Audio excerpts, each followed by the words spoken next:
जय हिंद, वंदे मातरम। मैं आप सभी लोग का कॉन्सेप्ट एजुकेशन पॉइंट में स्वागत करते हैं। आज हम लोग लेकर आए हैं एनसीईआरटी के 1.3 जो नंबर सिस्टम है हमारा। इसका एक महत्वपूर्ण क्वेश्चन है जो कि हमारे अक्सर एग्जाम में पूछे जाते हैं, जो कि पिछली बार भी आया हुआ क्वेश्चन है। ये लगातार क्वेश्चन आता है। आज हम लोग आपको एक ट्रिक्स और कॉन्सेप्ट की तरह सिखाते हैं। चलिए, हमारे दिया हुआ क्वेश्चन क्या है, देखिए। आपके सामने दिया है कि सिद्ध कीजिए कि √5 एक क्या है, अप्रमेय संख्या है, यानी करड़ी 5 है, हमको अप्रमेय संख्या, ये हमको क्या करना है, सिद्ध करना है।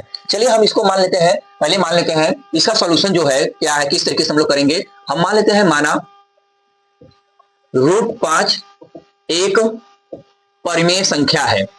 क्या है? परिमेय संख्या है।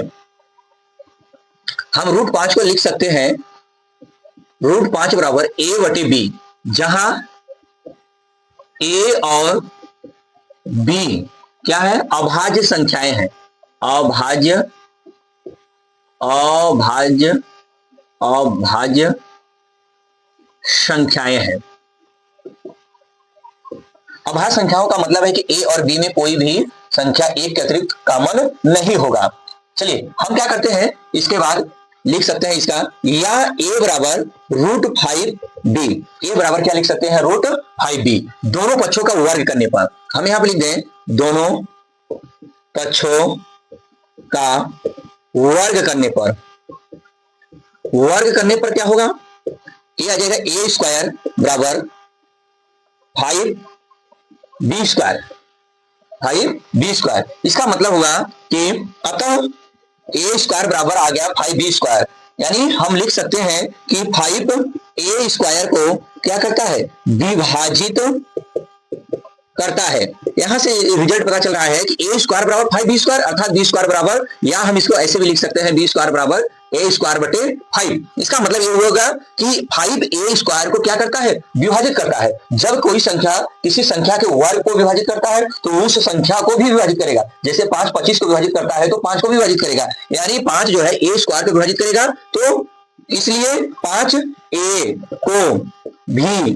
को भी क्या करेगा, विभाजित करेगा। क्या करेगा, विभाजित करेगा। यानी a² को 5 विभाजित करता है तो 5a को भी विभाजित करता है। इसका मतलब यह हुआ कि जो a का मान होगा वो 5 का गुणज होगा। a का मान जो है 5 का गुणज होगा। हम यहां पर लिख सकते हैं, अतः a बराबर 5k लिख सकते हैं। a बराबर 5k लिख सकते हैं। ठीक है, इसको समीकरण नंबर 1 दे दीजिए। a का मान समीकरण नंबर 1 में रखने पर, a का मान समीकरण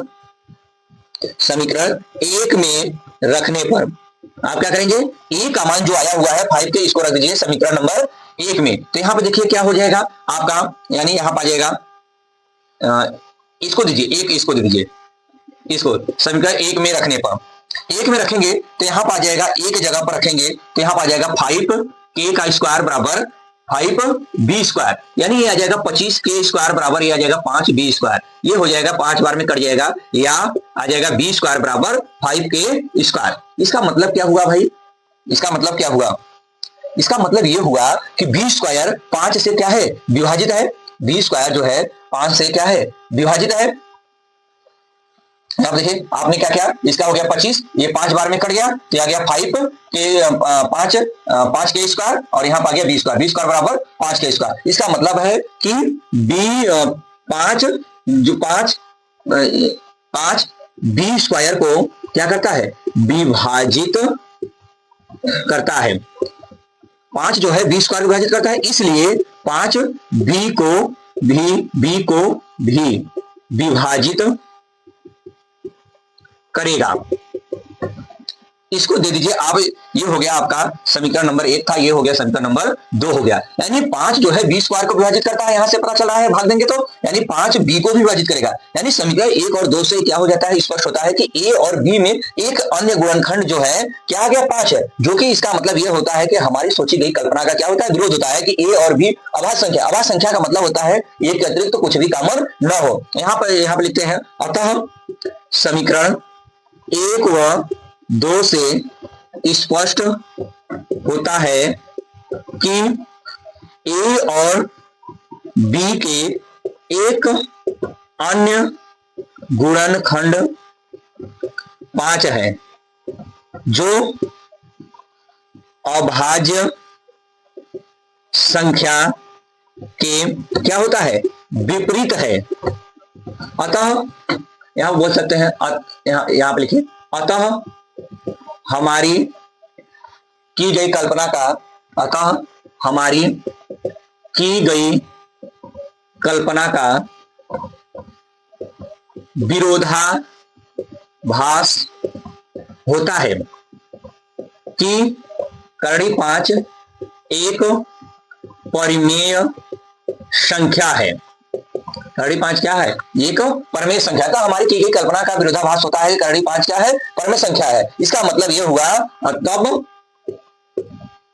तब करड़ी 5 एक अपरिमेय संख्या है। इस तरीके से हम किसी भी प्रकार के इस टाइप का क्वेश्चन है, करड़ी 2, करड़ी 3, करड़ी 5 रहेगा, हम इस क्वेश्चन को हल कर सकते हैं। पहले माना करड़ी 5 एक परमेय संख्या है, जिसको हम लोग लिख सकते हैं a बटे b के रूप में, जहां a और b अभाज्य संख्याएं हैं। यानी अभाज्य संख्या का मतलब होता है एक अतिरिक्त इनमें कुछ भी कॉमन नहीं हो। तो हमने इसको लिख दिया a बराबर 5 करड़ी b, दोनों पक्षों को वर्ग करने पे a स्क्वायर बराबर 5, b स्क्वायर या b स्क्वायर बराबर a स्क्वायर बटे 5। इसका मतलब हुआ 5 जो है a स्क्वायर विभाजित करता है, तो 5 जो है a को भी विभाजित करेगा, या हम इसको लिख सकते हैं a बराबर 5 के। a का मान रख दिए समीकरण नंबर 1 में, ये आ जाएगा 25 के स्क्वायर और आ जाएगा 5 से कट जाएगा। इसका मतलब यह हुआ कि 5 जो है b स्क्वायर को क्या करता है, विभाजित करता है, तो 5 जो है b को भी विभाजित करेगा। अब तो हमारी जो की गई कल्पना, जो a और b क्या है, एक अभाज्य संख्या है, उसका हमारे पास क्या होता है, विरोध होता है, क्योंकि उस एक अतिरिक्त एक अन्य गुणनखंड 5 आ गया। अतः हमारी की गई कल्पना का विरोधाभास होता है, करड़ी 5 क्या है, एक परमेय संख्या। जब परमेय संख्या का विरोध हो गया, ये क्या होगा, अतः यह हमारी यह क्या है, करड़ी 5 एक अपरमेय संख्या है। इस तरीके से ये हमारा क्वेश्चन कंप्लीट हुआ, और ये हर बार एग्जाम में आने वाली क्वेश्चन है, इसलिए इसको ध्यानपूर्वक क्वेश्चन को आप